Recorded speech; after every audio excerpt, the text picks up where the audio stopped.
The first poem Elena wrote after the party was only 3 lines long. I used to love the night. Now I fear the silence, because silence sounds like him. She hadn't meant to write it. The words had just spilled out, pressing against her ribs until she let them go. And once she started, she couldn't stop. The music pulsed through the house, a steady thump-thump that vibrated through Elena's bones. She hadn't even wanted to come, but Claire had insisted. It's your senior year, Elena.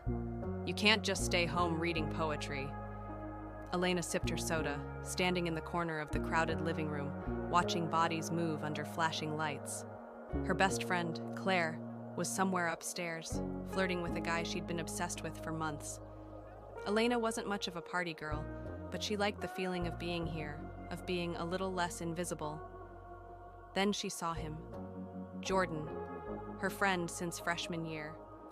The boy who always borrowed her notes, who made her laugh during study sessions, who told her she was the only girl who actually gets him. He smiled when he saw her. Elena, you made it. I did. She smiled back, feeling at ease. This was Jordan. Safe, familiar Jordan. Come with me, he said, tugging her toward the hallway. It's too loud in here. She hesitated, but his grip was gentle, reassuring. So she followed him. Elena woke up to the sound of the ceiling fan humming above her. Her body ached in strange places. Her dress was twisted, her head pounded. Jordan was beside her, buttoning his jeans. Something was wrong. She sat up too quickly. What? Shh, he said, voice calm, easy, like nothing had happened. You had too much to drink, I took care of you. She hadn't been drinking. The realization hit her like ice water. She wasn't drunk. She wasn't dreaming. Jordan had. Her breath hitched. He noticed. Hey, don't freak out. Don't freak out. Like this was normal. Like this was okay. She wanted to scream, to run, but her voice was gone, so she did nothing, and the silence swallowed her whole. For days, Elena didn't speak about it. She went to school like nothing had happened. She sat next to Jordan in English class, pretending she couldn't feel the ghost of his hands on her skin. She told herself it wasn't real, but then came the whispers. Did you hear about Elena? I heard she hooked up with Jordan at the party. Did you see the way she was dressed? She totally wanted it. It was like drowning while everyone else kept breathing. Claire pulled her aside one day, eyes wide with curiosity. Elena, did you sleep with Jordan? The words stuck in her throat. Jordan was watching from across the hallway, his gaze steady, and Elena said the only thing she could. No. But the rumors didn't stop. At night she wrote. She wrote because speaking was impossible. She wrote because the words inside her were too sharp to keep buried. She wrote because it was the only thing that made her feel like she still existed. At first, it was just poems in her notebook. Then, on a whim, she created an anonymous blog. She called it Silent Echoes. She posted her first poem. I used to love the night. Now I fear the silence, because silence sounds like him. She expected nothing. But then a comment appeared. I know this feeling. You are not alone. And then another. I thought I was the only one.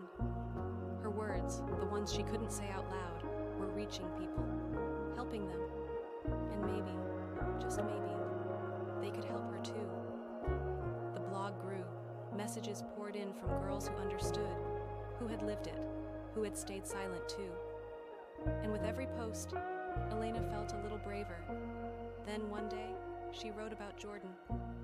Not by name, but with enough truth that he would know. He texted her that night. Jordan, we need to talk. She didn't respond. The next day, Claire confronted her.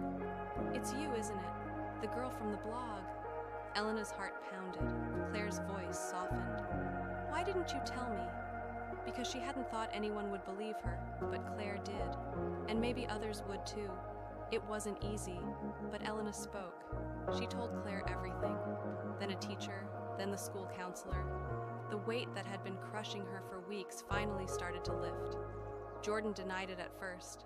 Then, when Elena's blog posts were printed out and shown to the school board, his story changed. It was a misunderstanding. She wanted it. But Elena didn't back down. She had spent too long in silence. She wasn't going back. Elena still wrote. Her blog became a refuge, not just for her, but for others. Survivors. Fighters. She wasn't just a victim. She wasn't just what had happened to her. She was a writer, a warrior, a voice, and she would never be silent again. If this story moved you, if Elena's journey resonated with you or someone you know, remember, your voice matters too. Let's break the silence together. If you found this story inspiring, please like this video and subscribe to the channel for more stories that spark conversations, bring awareness, and empower voices that deserve to be heard. And if you feel comfortable, share your thoughts in the comments. Your words might help someone who needs to know they're not alone.